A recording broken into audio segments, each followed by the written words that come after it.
Com Vitória Abel, direto de Brasília, você estava falando da relação do governo com a Câmara e também a forma como os integrantes que são aliados do presidente da Câmara fazem uma defesa enfática desse projeto, da forma como foi aprovado. Vitória Abel. Pois é, Tiago, a gente contava aqui que apesar da base governista, do Palácio do Planalto, defender o projeto original do governo e fazer duras críticas ao texto de Guilherme Derrite, na noite de ontem, a bancada governista e a liderança do PT cogitaram apoiar o texto de Derrite durante ali a tramitação, um pouco antes da votação, para que justamente esse posicionamento do governo contrário à matéria não pegasse mal na opinião pública. O que aconteceu, porém, foi que depois que eles consultaram o presidente Lula foi categórico em dizer que ele queria que a base governista fosse contra o relatório de Guilherme Derrite. Daí, com uma ordem do presidente da República, não tinha mais como a base governista tentar contornar e fazer algum tipo de articulação política de última hora. Agora, no Senado Federal, esse projeto, claro, deve passar por alguma modificação. O governo vai tentar suavizar, por exemplo, essa questão do financiamento da Polícia Federal, tentar puxar mais verba para a Polícia Federal, vai pedir uma tipificação mais firme e mais específica para o crime de organização criminosa ultraviolenta, para o crime de domínio social estruturado, que é o tipo penal que o Guilherme Derrite cria no texto dele.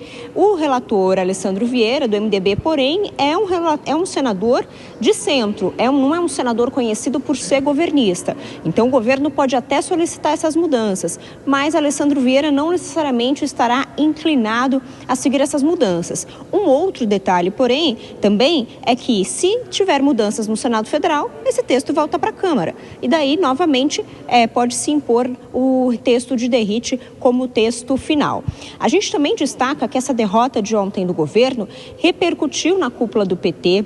A cúpula do PT sabe que isso vai dar muito trabalho nas redes sociais para consertar ali a opinião pública sobre por que o governo foi contra uma matéria que basicamente aumenta penas de criminosos.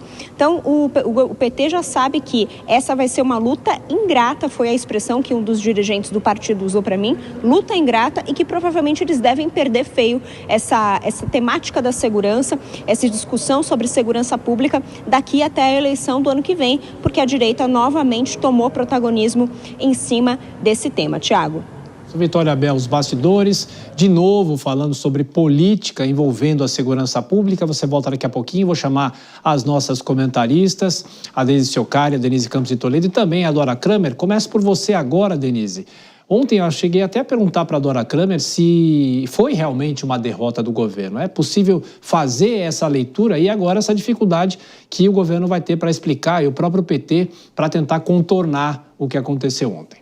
Olha, Tiago, acho que entrou muito numa discussão política. A Dora até citava isso há pouco, os interesses políticos se sobrepondo à discussão efetiva que deveria ocorrer, até porque esse é um tema que mobiliza toda a sociedade. Então, você vê nas redes sociais, há esse apelo por medidas mais duras que combatam o crime organizado, as facções. Nós vimos as operações recentes, tanto a Operação Carbono aqui em São Paulo, como a operação lá no Rio de Janeiro, feitas de formas muito diferentes, mas a segurança ou a insegurança está presente no nosso dia a dia. Então, todo mundo quer ver resultado e o Congresso deveria discutir. Só que a partir do momento que o secretário de Segurança de São Paulo foi para lá, para ser o relator, né, assumindo a relatoria, sendo ele a secretário do governo Tarcísio, aí o governo talvez tenha encampado essa ideia de uma disputa política e se posicionou contra. Houve várias concessões, sim, no projeto de Derrite, tanto que ele chegou à 6ª versão, só que ele deixou de fora alguns pontos que o governo já questionava antes e alguns especialistas também. O governo acho que não gostou particularmente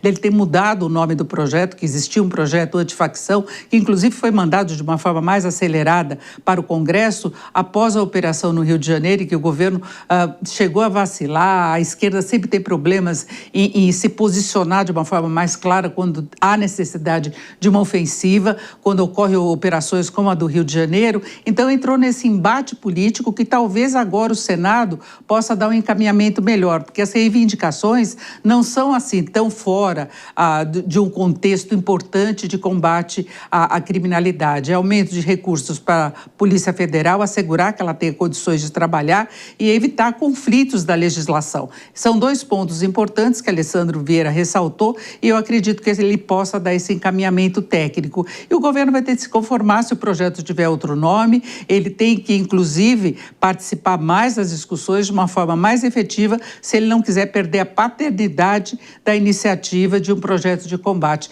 Lembrando que o governo ainda tem a PEC da segurança lá no Congresso para ser discutido. E Deise, um outro ponto, como ano que vem é ano eleitoral, o que vai ter de disputa por paternidade desse tipo de coisa, como a Denise citou, não é? Vai ter disputa por paternidade e a gente, pelo menos pelo que está vendo até agora, não deve ter resultado não. É como a Denise falou, é o PL antifacção aqui, é a PEC da segurança lá, mas ninguém resolve o problema estrutural de segurança no Brasil, né? A gente fala há tantos anos da necessidade urgente da federação se unir aos estados e aos municípios quando a gente trata de segurança pública. Esse PL antifacção, ele teve um ponto que eu considero extremamente positivo, que foi justamente com os materiais apreendidos, destinar eles para a Polícia Federal, essa definição melhor do que é a facção ultraviolenta, isso acaba delimitando. A gente sabe que esses problemas eles existem em outros projetos no Brasil, como o PL das fake news, que começou com um problema simplesmente de definição. Então, esses ajustes, eles foram feitos ao longo do processo, mas parece que sempre trava ali no Executivo Federal, no Palácio do Planalto, porque o governo não sabe, a verdade é essa, o governo de esquerda não sabe lidar com a pauta da segurança pública. Não é uma novidade, o governo até agora não conseguiu resolver isso. E, de novo, Tiago, a gente vai entrar no ano eleitoral com a segurança pública sendo a principal pauta e não vai ter solução. Ô Dora, e como foi esse dia depois, né? Ontem eu te perguntei se o governo efetivamente perdeu, se era para ver essa votação como uma derrota do governo. Como é que o governo vai tentar agora contornar isso? É de olho no Senado para que as alterações sejam feitas, mas aí volta para a Câmara, né? Olha, já começou demarcando o palanque. Então, ambos os lados demarcando o palanque. Então, já que a coisa é para ser colocada nesses termos, o governo já entra perdendo também nesse aspecto, não só no conteúdo, porque nessa briga a oposição mostrou que é melhor, além de ter maioria. Tem uma maioria normalmente, mas nesse ponto tem uma maioria ainda mais firme, porque vários deputados, vários partidos que são contados como a base do governo votaram assim majoritariamente na proposta no substitutivo, né? Que acabou ficando com o nome do Derrite. Então, o que o governo quer realmente é ver se recupera terreno no Senado, mas o encaminhamento dessa coisa da Câmara foi tão mal feito, foi tão mal ajambrado, e a vitória nos trouxe aí muito bem descrito como o PT recebeu, né? E o Lula não quis, o PT percebeu que não podia votar contra, porque o projeto era do governo originalmente, mas o Lula não queria se misturar com o que ele chama de essa gente, que é a oposição. Portanto, por isso que eu chamo de demarcar palanque. Demarca palanque, não leva em conta o equilíbrio de forças de uma maneira correta, vai para o embate e perdeu. Estou achando que nesse projeto, por mais que o governo consiga, no Senado, colocar alguns pontos, eu não tenho dúvida de que conseguirá, e aí isso volta para a Câmara e, portanto, isso tudo, o projeto final, que vai ser uma lei, vai ter que ser muito bem negociado entre deputados e senadores, antes de ascensão ou veto do presidente. E aí vai ser uma obra do Congresso Nacional. É assim que vai ficar. Nesse ponto, pelo menos, o governo não vai poder colocar a digital dele. Perdeu essa chance. Essa está perdida. Pode tentar lá na PEC da segurança, mas é como eu disse, nessa briga, tal como ela está colocada, do ponto de vista só eleitoreiro, a oposição é melhor nesse jogo.